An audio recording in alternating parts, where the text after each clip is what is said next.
waa keessa waa jira, waa keessa waa baasii, waa keessa waa dhabdu, waa jedhi asaasii.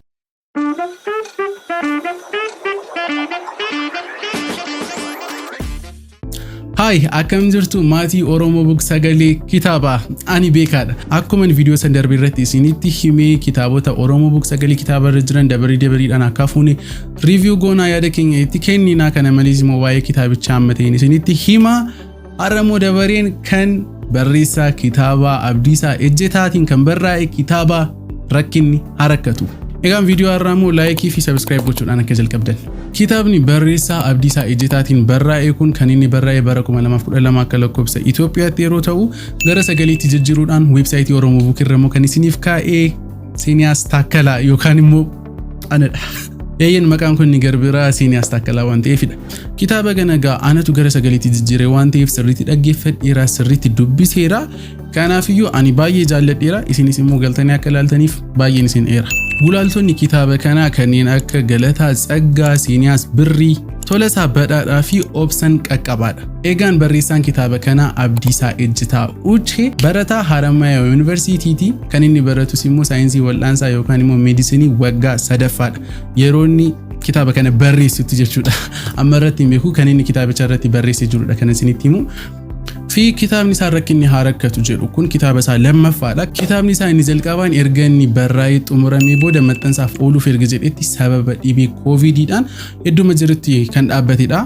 Kana malees kitaaba Rakkinni Harakkatu irratti waa'ee kitaaba isaa jalqabaa yeroo dhiyootti akka bu'u abdiin isaa yabbuu akka ta'e barreesseera. Kitaabichi asoosama baay'ee namatti tolu yeroo ta'u akkamittiin harmeen tokko ijoollee ishii lamaan duukaa nama tokko jalaatii akkamittiin akka ishiin baqattu bu'aa bahii isheen taasistee gama maallaqaatiin kana malees immoo nama baqannaatiin rakkina ishee rakkattee gadi fageenyaa fi haala garaa nama raasuunidha kan inni barreessee jiru.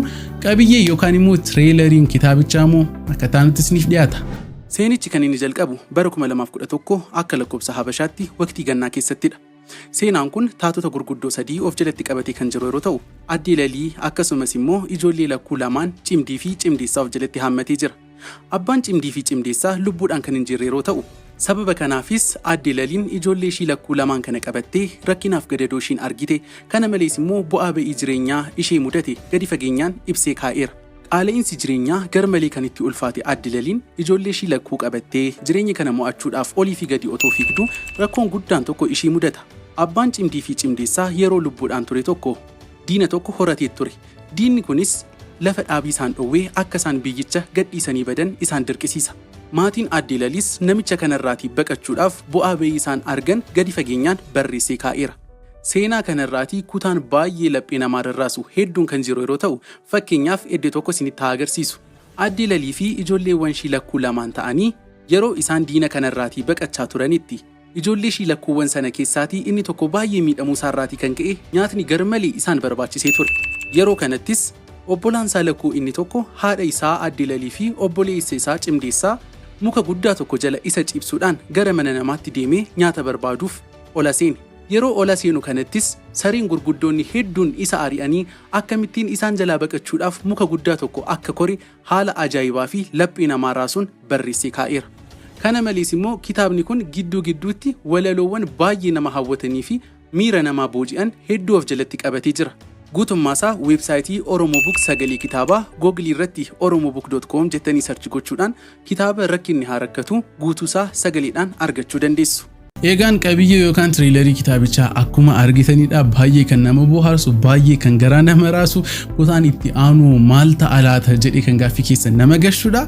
Hundumti keessan kitaaba kana oromobook.com jechuun sarchi godhaa. Books keessa seenaatii haala salphaatiin yookaan bilisaan kitaaba Rakkinni Harakkatu kutaa hunduma isaa kutaa kutaadhaan isiniif qoorni irraa galaatii dhaggeeffadhaa isiniin jenna. Egaan viidiyoon keenya har'aa iddoo kanatti xumuramuufidha. Garuu isaan dura fuula kitaabichaa jalqabaarraatii wanta dubbisee baay'ee jaalladhe tokkoon isiniif qooda na dhaggeeffadhaa. Waa keessa waa jira, waa keessaa waa baasii, waa keessaa waa dhabdu, waa jedhi asaasii jedhee barreesseera. Egaan yoo isiniif galeera ta'e koomentii irratti nu barreessaa. Kana malees immoo subscribe gochuun maatii Oromoo Bookitti dabalamu akka hin irraanfanne. Egaan viidiyoon keenya har'aa asuma irratti dhaabbata. Kitaabicha akkasiin jaallattan abdii guddaan qaba. Kan isin waliin turtii taasise immoo ana beekaadha. Amma yeroo nuti wal agarrutti turtii gaarii isiniif haa ta'u.